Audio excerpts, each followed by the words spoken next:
this one is up and working, guys. Hey guys, Mark back here. I'm trying this one more time to see if this is working better. I'm gonna edit this stuff. The other one still up. Hopefully this sounds better, guys. I'm trying to make sure that I've got everything situated before tomorrow. Let me know if this is cutting in and out like it did before. We'll call live stream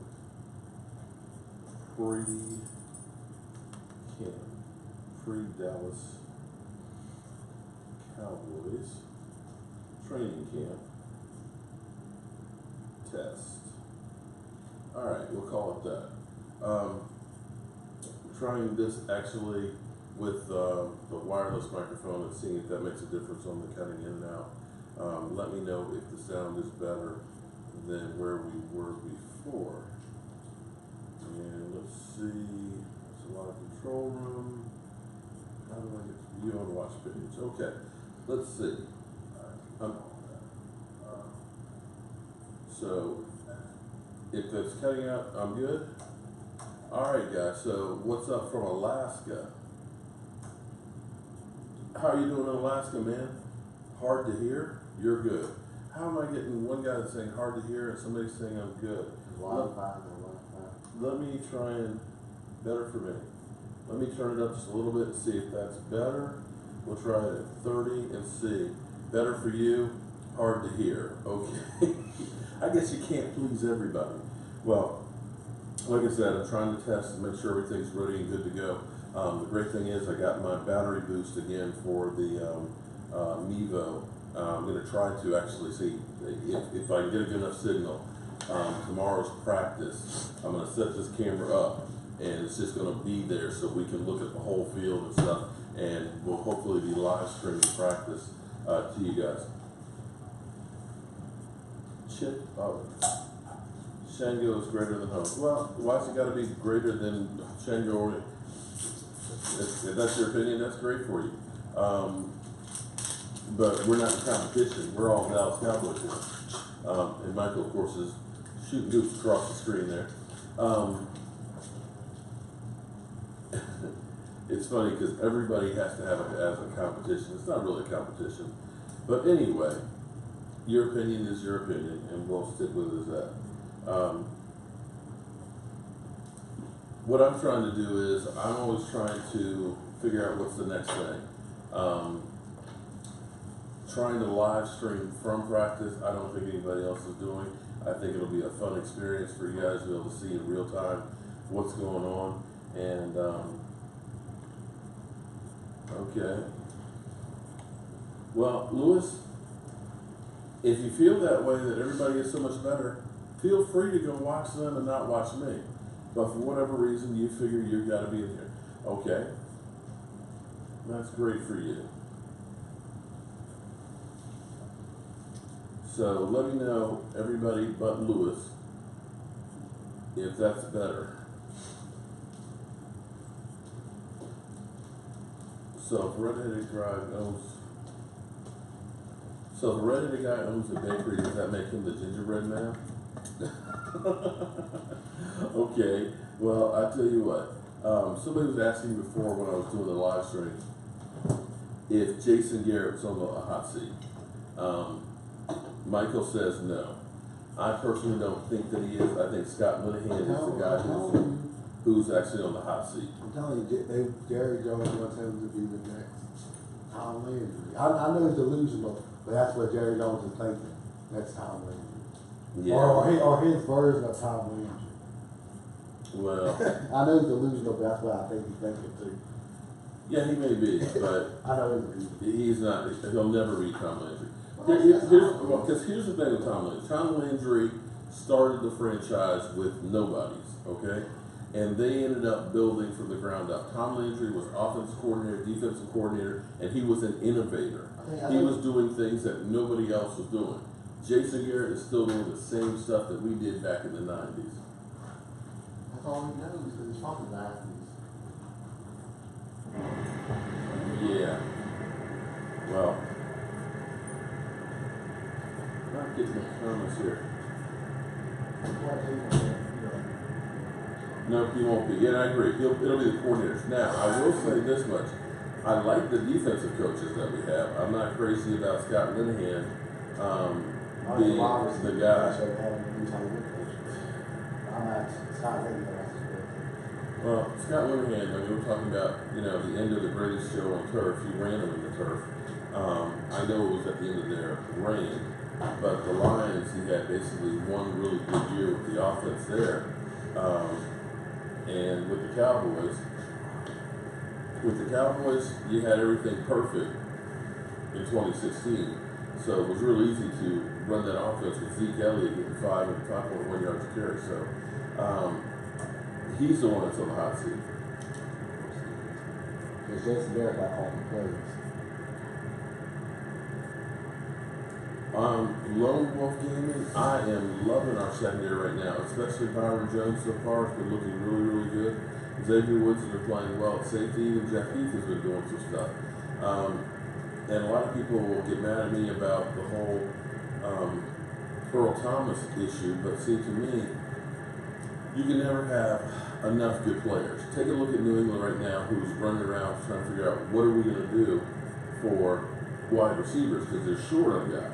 That didn't appear to be an issue for them, but all of a sudden, real quick, you lose a guy here to a drug suspension, you lose a guy to an injury. All of a sudden now, who are we throwing the ball to? So we still don't know yet about Kevon Frazier. He's seeing a specialist tomorrow about the blood clotting issue. And hypothetically, what if he can't play for 2-3 months or the season? Or if he can't play, Right. So, we're looking at, you want to take Byron Jones, who's now thriving as a quarterback, allegedly, bring him back to being a safety. You want to take a Woozy and make him a safety instead? No. Why not get a guy who knows the system, is a Pro Bowler, and still have some tread on the tires?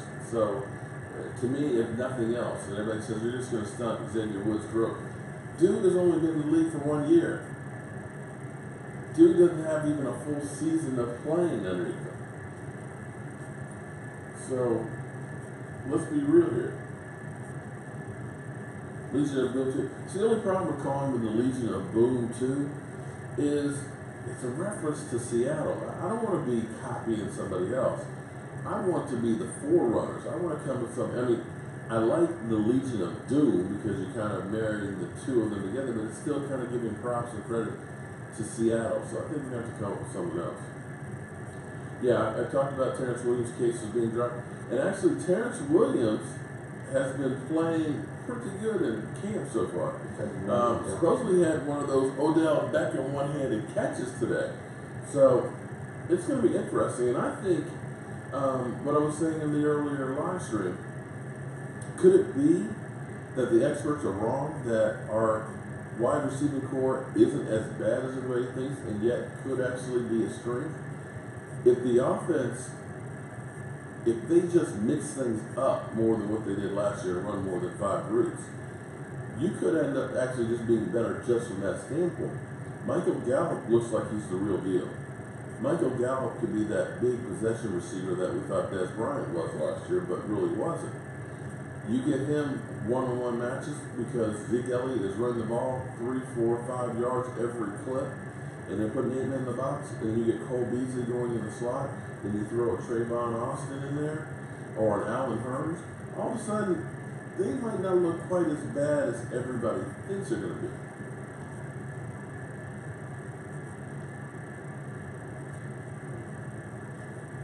Damn, Lewis. Me and my girl, Annie, watch y'all. Okay. I appreciate that, man. Well, Mr. Lovelace, baby, thank you for watching me more than ESPN. Just don't watch me too much because it might give you brain damage. Well, you know what, Joe? You never know. Players, all of a sudden the light bulb comes on. They get to a spot where you're worried about being on the team, and you're like a caged animal that scratch and claw your way and trying to hearing a lot of background. My daughter's actually taking a shower, so that may be what you're kind of hearing. It is not a make or break year for Dak Prescott. How is it a third-year quarterback? It's a make or break. take a look at a guy like Sam Bradford. How many years has he had? And he's literally breaking every year? No, it's not a make or break year. Because we're talking about quarterback in the NFL. You look at a guy who's been part of 22 victories in his first 2 seasons. It's not that shabby, even with all the stuff that happened last year. The weather is unbelievable. You know, the East Coast has been raining like crazy.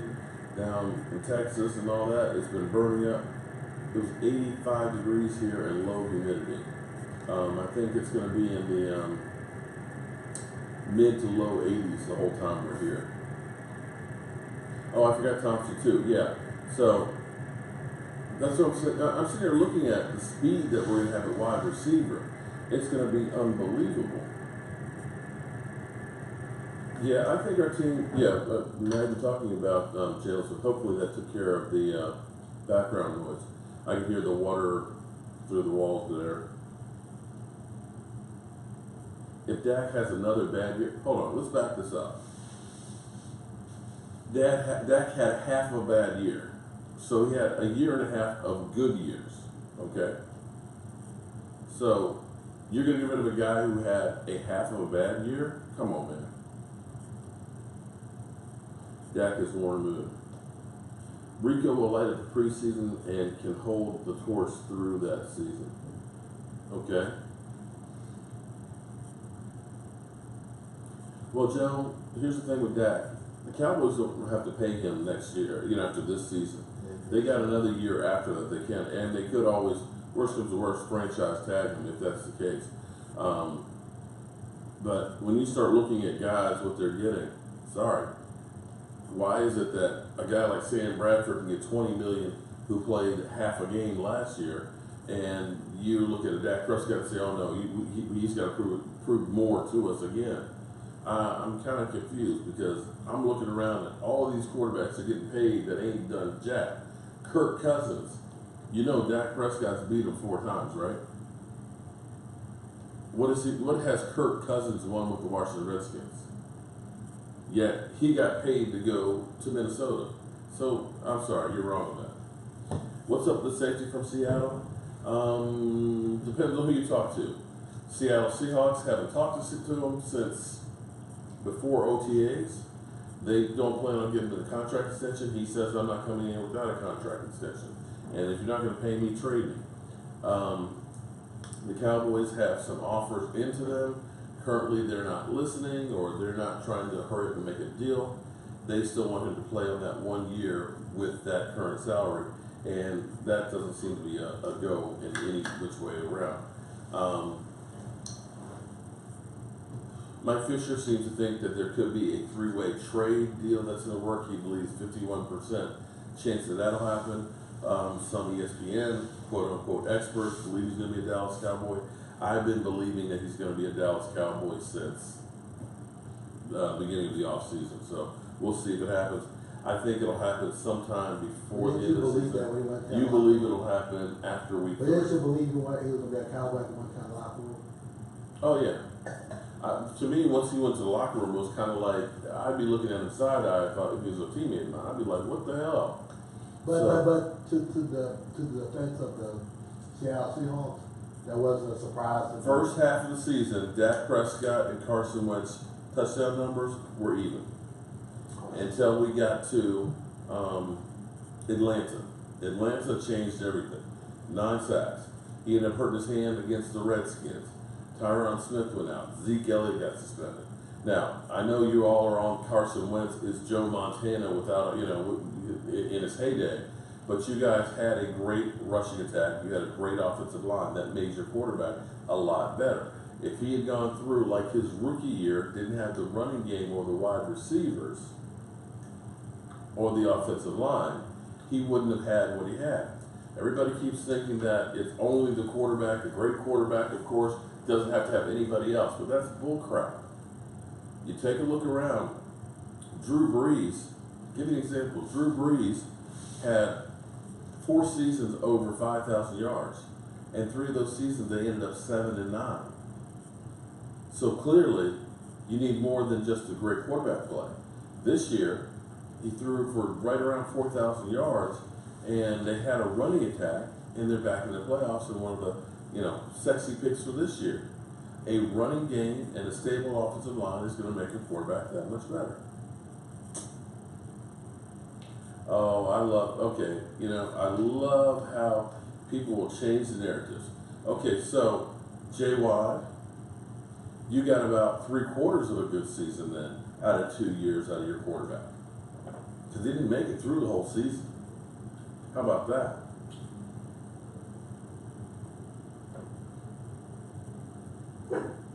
Yeah, exactly. Because Carson Wentz was so sorry as a rookie. Amen. So yeah, I don't care about rookie season. Let's just change the narrative. Well, I hope Van Der Esch is the next Kitchley. That would be fantastic. Our defensive line, well, I tell you what, to me, our defensive line is basically defensive ends. The Cowboys have a prototypical body type. They like guys that are tall and lean and fast, which is great for an outside rush. And it's great if you're doing a lot of pass rushing. Not so much good if you end up having to do a lot of run stop. You need a guy that's got a little more girth to him, a guy that's a little shorter and a lower center of gravity, in my mind. But we'll see how that goes. Terrence Williams for Earl, okay. I'll be okay with that.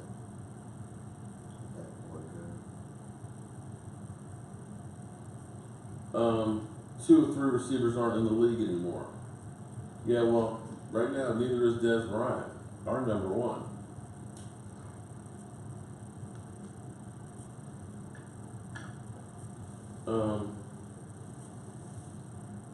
You can't win Wisconsin, that's a big question. We need to stop making excuses for players and coaches. Well, here's what I'll say. The past is the past. And every team is a different team. Now, granted, we have not had a lot of success since the 90s. I'll give you that. However, this team has been changing and evolving, and in my mind, the team has actually been trending up. Take a look at the early 2010 years, the 8-8. We went 8-8, 8-8, 8-8. We were just stuck on mediocre. We had the great 12-4 year. We got robbed with the catch, no catch. Lost Romo, didn't have a backup plan for him, and we went downhill. But since that time, you've still been trending up. So if you look at the first 4 years of this decade, it was pretty much mediocre. You look at the second half of it, well, you've got 2 playoff teams that are in there. You've got 3 winning seasons in there. The rest of that will come. And I look at this team. You can't tell me that there's not fire growing in the Cowboys right now. You can't tell me that these guys aren't excited. They don't know anything about the past glory of the Cowboys. They just want to go out there and get some. And I think we're going to see that a lot more than what people here right now are giving them credit for. I'm happy as can be that people aren't putting out the expectation that this is a Super Bowl team, the Cowboys should win the division. Because when you have those expectations are the building blocks of resentment.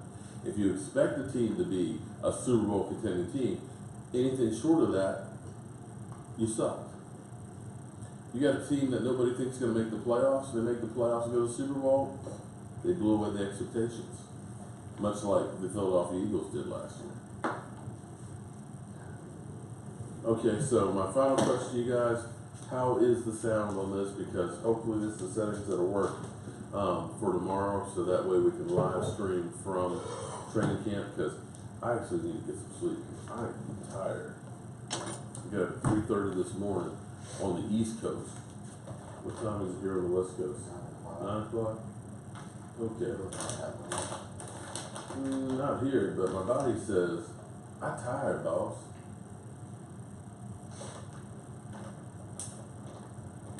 I like you, my body's had for adjusting. Oh, okay. Well, you're young, man.